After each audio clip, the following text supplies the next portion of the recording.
Hello guys, I'm Raj and welcome back to my YouTube channel. So I hope everyone is in good health. So today we will talk about decision making in Python. So let's start the session.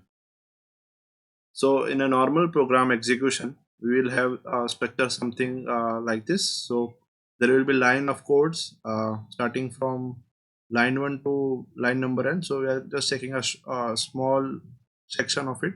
So let's say we have 4 lines of code, line 1, 2, 3, 4. So in a normal execution, we'll go from line 1 to line 2 to line 3 to line 4. So Python has an interpreter inbuilt. So whenever we are executing a line n, and if there is an error on it, so we'll not go further beyond that line. So we'll stop execution at that line and we will report the error. So where let's say at line 2 we want to perform some action based on the operation that is happened in line 2. Let's say a line 2 is changing a variable from one state to another state. So based on that state output, I want to perform some action. So in layman terms, I want to say that uh, breaking the sequential flow of execution, I want to perform some action and then get back again to the sequential flow of execution. So that's we can do that using decision making statements in Python. So basic, we have 4 decision making statement. So let's start with if. So what if does is we are coming from this normal execution and then we encounter a condition.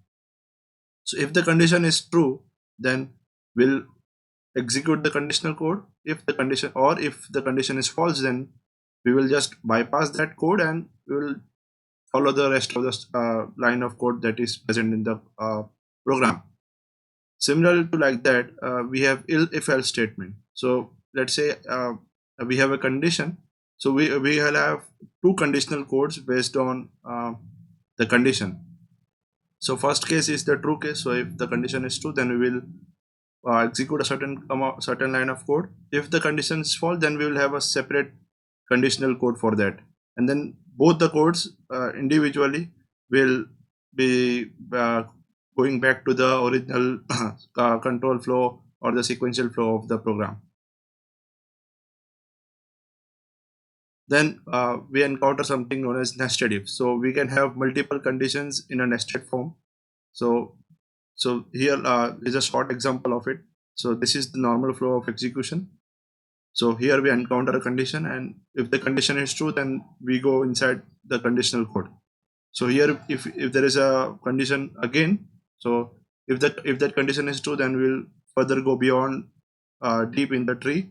And if there is again a condition, then we'll uh, be doing some conditional code based on that conditions. So these are often used in programs when we have to check for multiple conditions, or we have to make decision based on 2 or 3 parameters. So then at that time we make use of these nested ifs.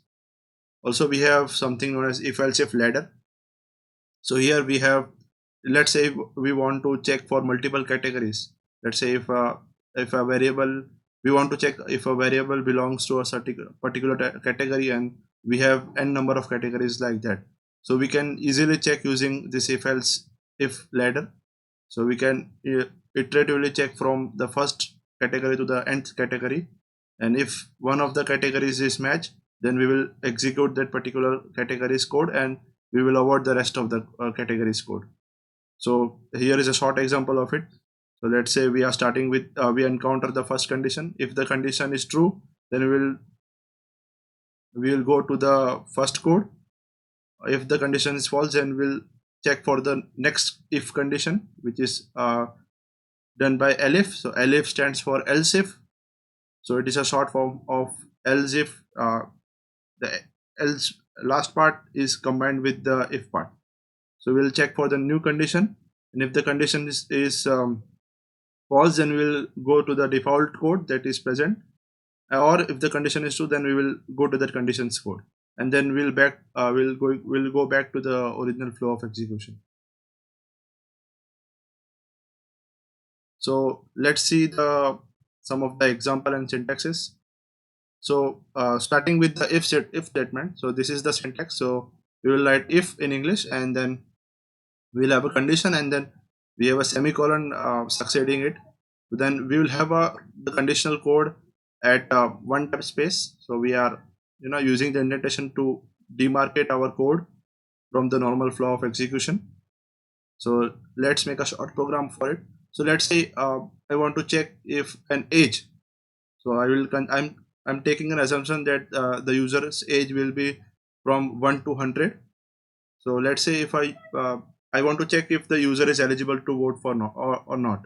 So we can easily check that using if the user is above or equal to 18 years of age, then he or she is eligible to vote. So let's take a variable name age. Let's take a value of around 26, and I will write a simple if statement. So if age is greater than or equal to 18, then I will print eligible to vote.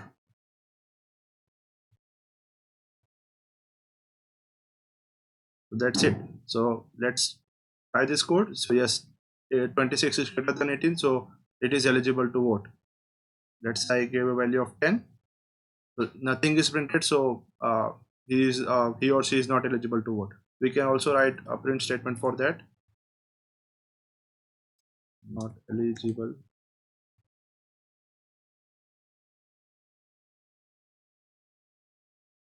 to vote. So yeah, not eligible to vote.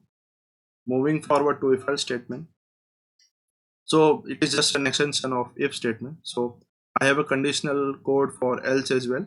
So if the condition is not satisfied, then we'll go to the else part of the if else statement.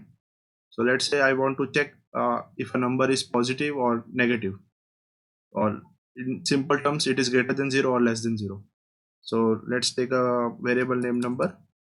I will assign it a value of 15 for now. I will check if number is greater than or equal to 0, print positive number, else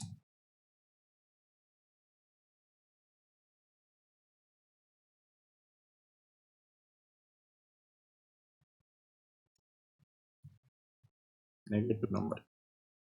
Okay, so as soon as we run it, it gives me giving me output of positive number. So let's try for minus 15.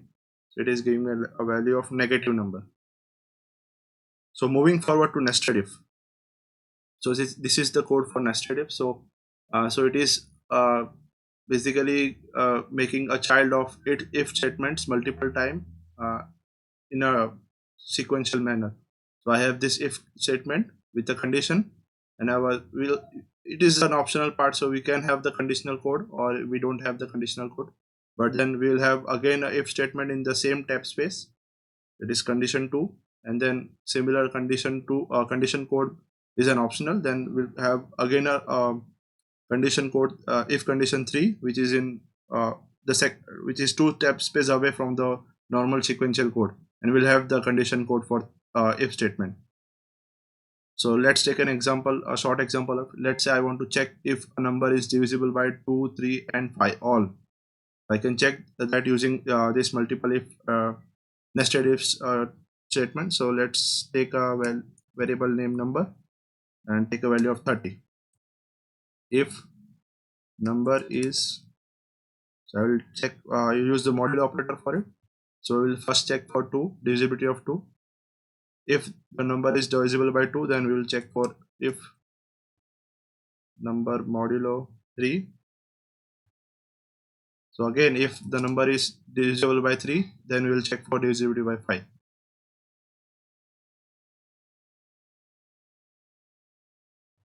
And then at last we will print number is divisible by 2, 3 and 5.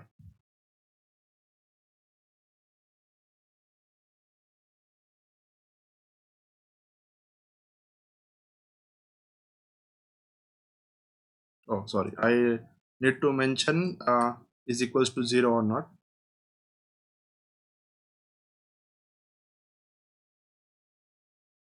So the modulo operator will return if 0 for if the number is divisible by that number.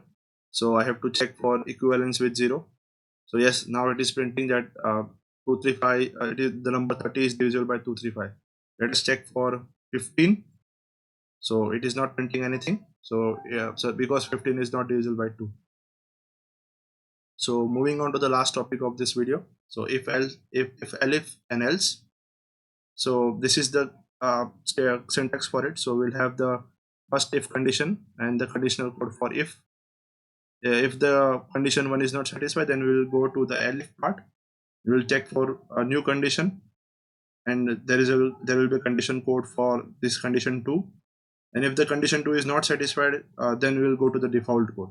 So we can have this n number of if elif blocks, but just remember that the first if condition will be in if form, then the rest of the condition will be in elif form, and then at the end it will be an else statement, which is default code for that whatever the default code we want to, or whatever the thing we want to print.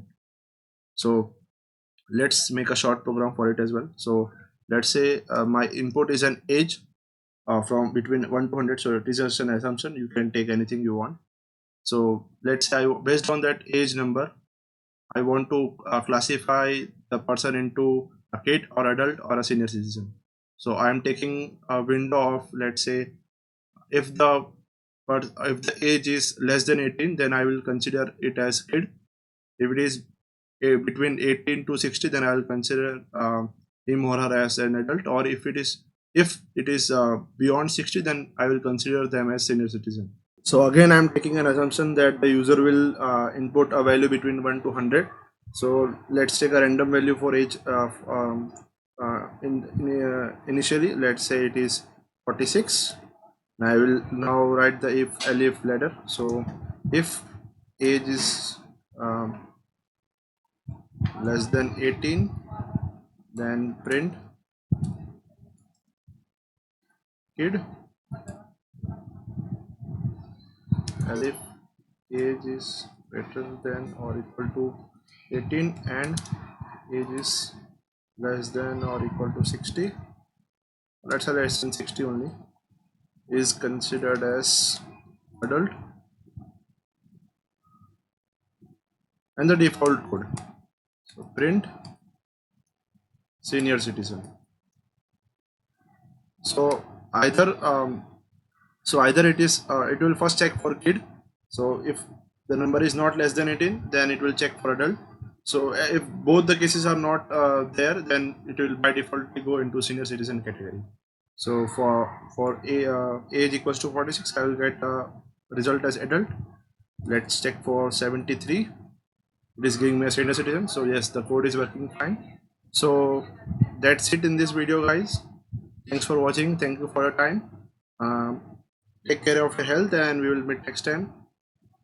Please like, share, and comment on this channel. Do subscribe if you are a new subscriber, new user. So thank you for watching. Goodbye.